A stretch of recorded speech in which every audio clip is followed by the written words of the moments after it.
D'accord. Nous sommes en principe à la fin de cette émission. Ok, le temps. Ok, c'est de l'argent. Time is money. Yeah. Ok, d'accord. Comme dit, bien sûr, votre frère Karim Lajoie, nous, on n'a pas le temps.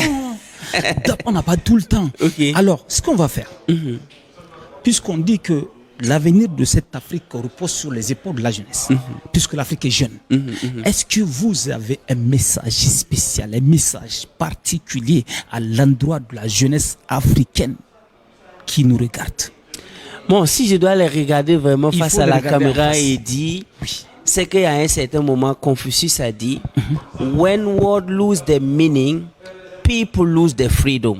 Quand les mots perdent leur sens, vraiment, les gens perdent la liberté, c'est-à-dire les gens vont en brousse. L'avenir de l'Afrique repose sur la jeunesse africaine est une phrase inachevée. D'accord.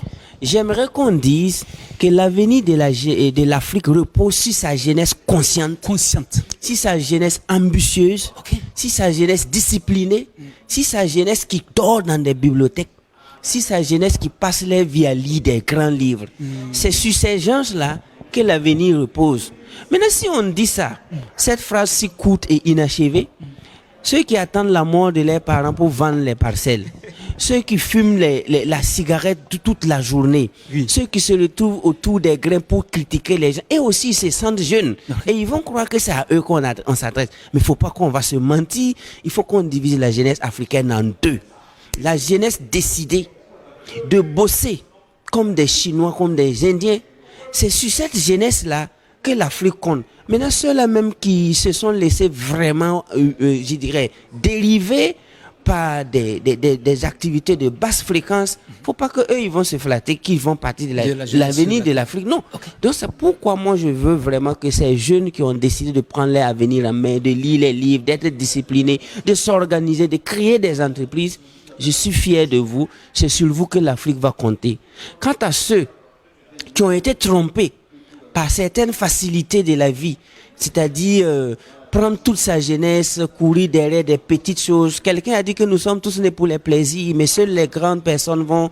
mais il ne faut jamais laisser les petits plaisirs empêcher la venue des grands plaisirs. Nous sommes tous nés pour le plaisir. Exactement. Mais il ne faut jamais laisser les petits plaisirs empêcher la venue des grands plaisirs. Donc, jeunesse, je ne suis pas en train de vous dire que vous ne devez pas vous amuser, faire le jeu, mais hey, qui es-tu?